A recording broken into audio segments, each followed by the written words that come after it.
اعوذ باللہ من الشیطان الرجیم بسم اللہ الرحمن الرحیم۔ پیارے بچوں، السلام علیکم ورحمۃ اللہ وبرکاتہ۔ آج ہم عارش صاحبائی کی غزل پڑھیں گے۔ اس سے پہلے کہ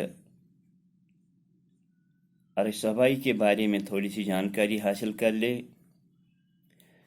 آپ کا اصلی نام ہنسراج ابرول اور تخلص عارش صاحبائی ہے۔ آپ کی ولادت 6 ستمبر 1930 عیسوی کو اخنور تحصیل کے ایک چھوٹے گاؤں سہری پلائی میں ہوئی۔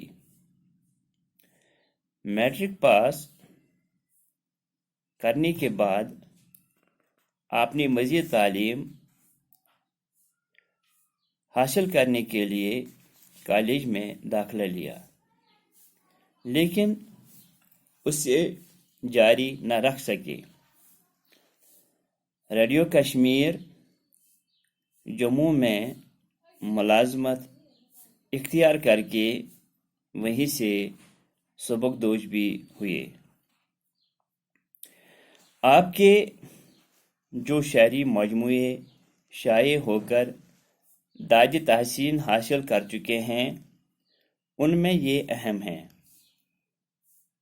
نمبر 1 شکست جام 1959 عیسوی، نمبر 2 شگفت گل 1961 عیسوی، نمبر 3 سلیب 1971 عیسوی۔ شگفت گل پر آپ کو ریاستی کلچرل اکیڈمی کی طرف سے 1961 عیسوی میں انعام بھی ملا۔ عارش نے شاعری تو روایتی انداز سے شروع کی تھی، لیکن آگے چل کے بعض موقعوں پر عصری مسائل کا بھی احاطہ کیا۔ ان کی زبان صاف اور رواں ہے، اکثر چھوٹی بحروں کا انتخاب کرتے ہیں۔ سادگی ان کے کلام کا خاص جوہر ہے۔ اب ہم اس کی شاعری پڑھیں گے۔ غزل نمبر 1 ہے، تو جو پہلا شعر ہے وہ ہے: کون سا وہ زخمی دل تھا جو تر و تازہ نہ تھا، زندگی میں اتنے غم تھے جن کا اندازہ نہ تھا۔ یہ شعر عارش صاحبائی کی غزل سے لیا گیا ہے۔ اس میں شاعر اپنے آپ سے مخاطب ہو کر فرماتے ہیں کہ میری زندگی میں مجھے بے شمار غم ملے، یعنی جن کا شمار نہیں ہے۔ میرے دل پر ان غموں کی وجہ سے جو زخم لگے ہیں وہ آج بھی تر و تازہ ہیں،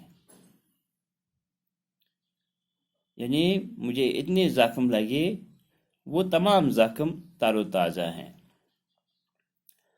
دوسرا شعر ہے: ہم نکل سکتے بھی تو کیوں کر حصار ذات سے، صرف دیواریں ہی دیواریں ہیں تھی، دروازہ نہ تھا۔ اس شعر میں عارش صاحبائی فرماتے ہیں کہ میری ارد گرد جو ماحول پھیلا ہوا تھا وہ مجھے پسند نہیں آیا، یعنی میری طرف جو ماحول ہے وہ مجھے پسند نہیں آیا، اس لیے میں اپنی ذات کے قید خانے میں ہمیشہ کے لیے قید ہو گیا۔ اس قید خانے سے نکلنا ممکن نہیں ہے، کیونکہ اس میں کوئی بھی دروازہ نہیں ہے، صرف دیواریں ہی دیواریں ہیں۔ اب تیسرا شعر ہے: اس کی آنکھوں سے نمایاں تھی محبت کی چمک، اس کے چہرے پر تہذیب کا گازہ نہ تھا۔ یہ شعر عارش صاحبائی کی غزل سے لیا گیا ہے۔ اس میں شاعر فرماتے ہیں کہ نئی تہذیب نے بے شک انسان کو ترقی کی راہوں پر گامزن کیا، لیکن اس کی وجہ سے انسان میں وفاداری، مساوات، ہمدردی، بھائی چارہ کا لحاظ نہیں رہا ہے۔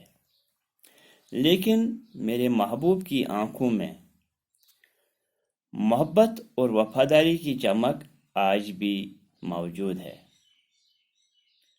اس کے چہرے سے صاف ظاہر ہو رہا ہے کہ نئی تہذیب نے اس کو بالکل بھی متاثر نہیں کیا ہے۔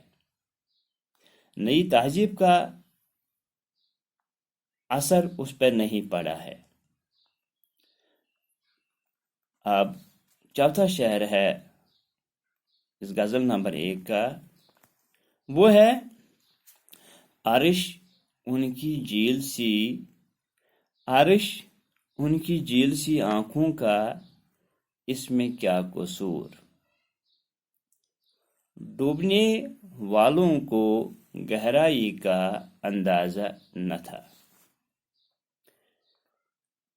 اس شعر میں عارش صاحبائی فرماتے ہیں، یعنی وہ اپنے آپ سے مخاطب ہو کر فرماتے ہیں کہ اے عرش، میری محبوب کی آنکھیں جھیل کی طرح گہری ہیں،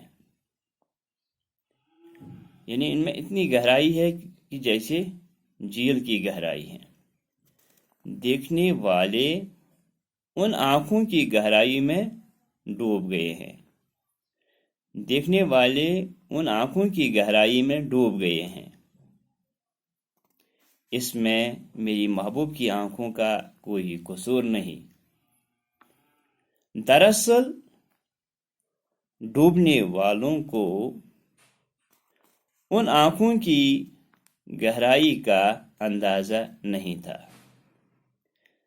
یعنی ڈوبنے والے جو ہیں، دیکھنے والے جو ہیں، انہیں ان آنکھوں کی گہرائی کا اندازہ نہیں ہے، ان آنکھوں کی گہرائی کا بالکل اندازہ نہیں تھا۔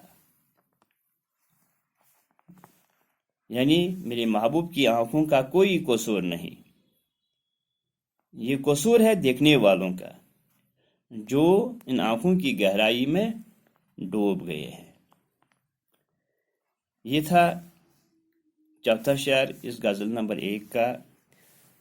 کل اسی غزل کا دوسرا حصہ پڑھیں گے۔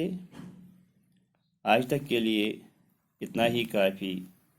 شکریہ۔ السلام علیکم۔